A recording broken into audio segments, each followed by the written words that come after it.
never thought I'd be telling my story like this, sitting in front of a cabin, deep in the woods, completely alone.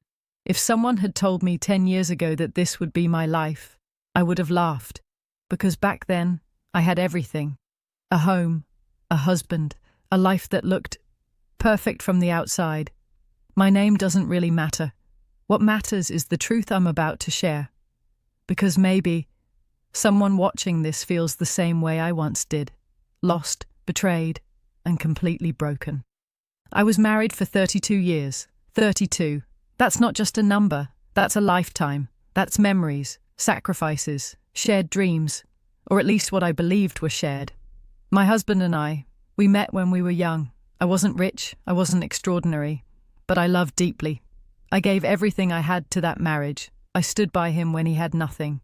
I supported him when he wanted to start his business. I took care of the house, the bills, the emotional weight, all of it. And I never complained, because I thought that's what love was. I thought loyalty meant something. Slight smile, but painful. We built a life together. A beautiful house in the suburbs, neighbours who waved every morning, weekend dinners, holidays that looked like something out of a movie. People used to say, "You're so lucky," and I believed them. I really did. But here's the thing, no one tells you. Sometimes the life that looks the most perfect is the one hiding the deepest cracks. At first, it was small things. He started coming home late, said work was getting stressful, meetings, clients, deadlines. I didn't question it. Why would I? This was the man I trusted more than myself. But then, the late nights became normal. The conversations became shorter. The laughter disappeared. It's strange how you can live with someone and still feel completely alone. Looks away for a moment. I remember one night very clearly. I had made his favorite dinner, set the table nicely, even lit a candle, just to bring back something, anything. He walked in, barely looked at me, and said he had already eaten. No explanation, no apology, just distance. And that's when I felt it for the first time. Not anger, not suspicion, but emptiness. Like something was slipping away, and I couldn't hold on to it. Weeks turned into months, and deep down, I knew. Women always know. We just choose to ignore it, until we can't anymore. Voice softens. The truth came out on a random Tuesday afternoon. No dramatic music, no warning signs, just reality. I found a message on his phone. I wasn't even trying to snoop. I was just looking for something. I don't even remember what, but there it was. A name I didn't recognize, and words that shattered 32 years in seconds. I miss you. I wish I was with you instead. I'll leave soon. Long pause. I think the worst part wasn't the betrayal. It was how easily he wrote those words, like everything we had meant nothing. When I confronted him, he didn't deny it. No guilt, no tears, just honesty. Cold, brutal honesty. He said he wasn't happy anymore. He said he felt trapped. He said he wanted something different. And then he said something I will never forget for the rest of my life. I stayed longer than I should have. Voice breaks slightly. Can you imagine giving someone your entire life and hearing that you were just something they tolerated? I didn't scream, I didn't fight, I just stood there, because in that moment, something inside me broke so deeply that I couldn't even react. A few weeks later, he left, just like that, packed his bags, took what he wanted, and walked out of the door we built together. No looking back, no hesitation. 32 years, reduced to a quiet goodbye. Deep breath. The house felt different after that. Empty doesn't even begin to describe it.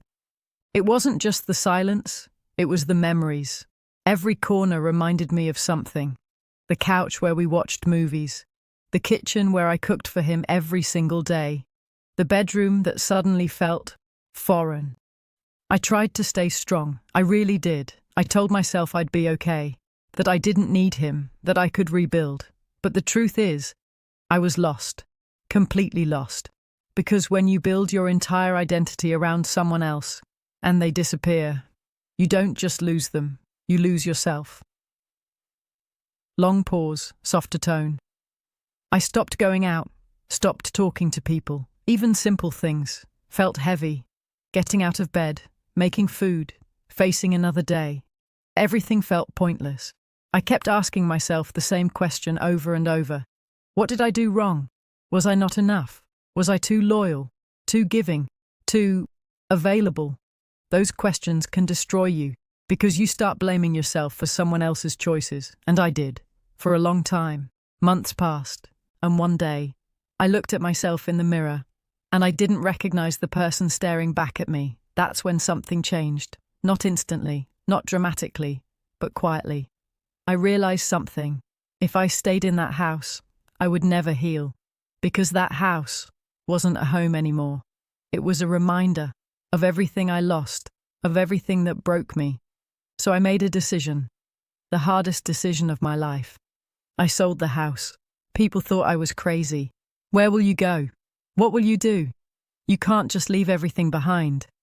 But they didn't understand. I wasn't leaving everything behind. I was trying to find something, myself. Slight shift, softer expression. That's how I ended up here. This cabin, deep in the forest, far away from everything I used to know. No neighbors, no noise, no reminders, just silence and nature. And for the first time in years, I could finally hear my own thoughts. The first few nights were terrifying. I'm not going to lie. Every sound felt louder, every shadow felt closer. I questioned my decision 100 times. What am I doing here? Am I really going to live like this? But slowly, something started to change. The silence stopped feeling scary and started feeling peaceful. I began to notice things I never had before. The sound of the wind through the trees, the way sunlight filters through the leaves, the calm that comes when there's nothing and no one demanding your energy. And for the first time in a very long time, I felt free. Not happy, not yet, but free. Free from expectations, free from disappointment, free from someone who didn't value me. Looks directly as if into camera. I won't lie to you. This kind of life, it's not easy. There are days when the loneliness hits hard. Days when I miss what I thought I had. Days when I wonder if things could have been different, but then I remind myself I didn't lose everything. I lost someone who didn't love me the way I deserved. And maybe that's not a loss. Maybe that's a beginning. Soft smile. This cabin, it's not just a place. It's where I started to rebuild, piece by piece, day by day, and I'm still in the process, still healing, still learning who I am, without him. And in part 2, I'll tell you what happened next, because what I discovered here changed everything. When I first came here, I thought this place would just be an escape, a place to hide, from the pain, from the memories, from the version of me that I didn't recognize anymore. But I was wrong. This cabin didn't become my hiding place. It became the place where I finally met myself. Soft pause, looking around. The first real change didn't happen all at once. It was small, so small. I almost didn't notice it. One morning, I woke up before sunrise. I don't know why. Maybe it was the silence, or maybe something inside me was tired of running.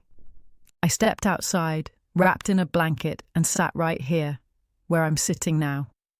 And for the first time in months, I wasn't thinking about him.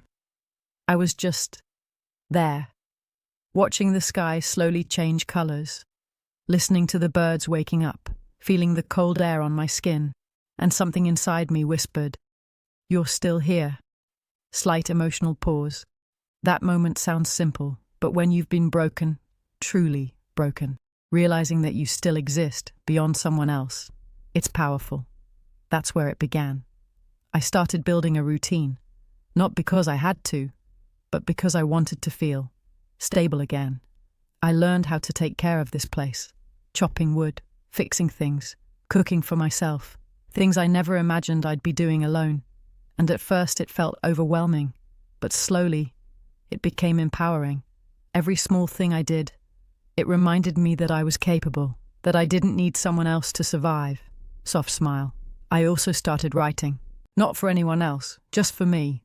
Every thought, every memory, every question. I wrote about the good times and the bad ones, but most importantly, I wrote about the truth. And that's when I realized something that changed everything. I wasn't just betrayed. I had abandoned myself. Long before he ever left. Leans forward slightly, more serious tone. I ignored my needs. I silenced my voice. I made my entire world revolve around someone else. And in doing that, I slowly disappeared. So when he left, there was almost nothing of me left to hold on to. That realization was painful, but it was also freeing, because for the first time, I stopped asking, why did he do this to me? And I started asking, why did I lose myself trying to keep someone else? Long pause. That question changed the direction of my healing. I stopped seeing myself as a victim and started seeing myself as someone who needed to rebuild from the inside. Days turned into weeks, weeks into months, and something unexpected started to happen. I began to enjoy my own company, not just tolerate it, enjoy it. I would sit outside for hours, no phone, no distractions, just me and my thoughts. And instead of feeling empty, I felt full. I started noticing things about myself that I had forgotten. I liked quiet mornings. I liked simple food. I liked the sound of rain more than television. I even started laughing again, at nothing, just laughing. Soft, genuine smile. And one day, I realized I hadn't thought about him in hours, then days, then weeks. It wasn't forced, it just happened. That's when I knew I was healing. Not perfectly, not completely, but genuinely. Tone becomes more grounded, reflective. Do I forgive him? That's a question people always ask. And the truth is, forgiveness isn't something I did for him. It's something I did for myself. Because holding on to anger, holding on to resentment, it keeps you tied to the very thing that broke you. And I didn't want to be tied to that anymore. So I let it go. Not because it didn't matter, but because I mattered more. Deep breath. Now, when I think about my past, I don't see it as wasted time. I see it as a chapter that taught me what I should never accept again, what I deserve, and most importantly, who I am. Looks directly at camera, stronger tone. If you're watching this, and you feel like your life has fallen apart, like someone has taken everything from you, I want you to hear me clearly. You are not finished. You are not broken beyond repair, and you are not defined by who left you. Sometimes, losing someone is not the end of your story. It's the beginning of meeting the person you were always meant to become. Softens again. This cabin, it's still quiet, still isolated, still far from everything, but it doesn't feel lonely anymore. It feels safe. It feels like mine. And for the first time in my life, I'm not waiting for someone to come back. I'm not hoping for someone to choose me. I already chose myself. Small pause, emotional but calm. Do I still have hard days? Yes. I'm human. There are moments when the past comes back, when memories feel heavier than usual, but now, they don't control me. They don't define me. They're just part of my story. Not the end of it. Gentle smile, slight nod. If you had told me years ago that I would end up living alone in a cabin in the forest, I would have thought it was the saddest ending possible. But now, I see it differently. This isn't where my life ended. This is where it began. Final pause, looking around the forest. Sometimes, the place you run to escape your pain, becomes the place where you finally find peace. And sometimes, the person who broke you is the reason you finally become whole. Looks back at camera. So no, I'm not the woman who was left behind anymore. I'm the woman who rebuilt herself from nothing in the middle of nowhere. And honestly, I've never felt stronger.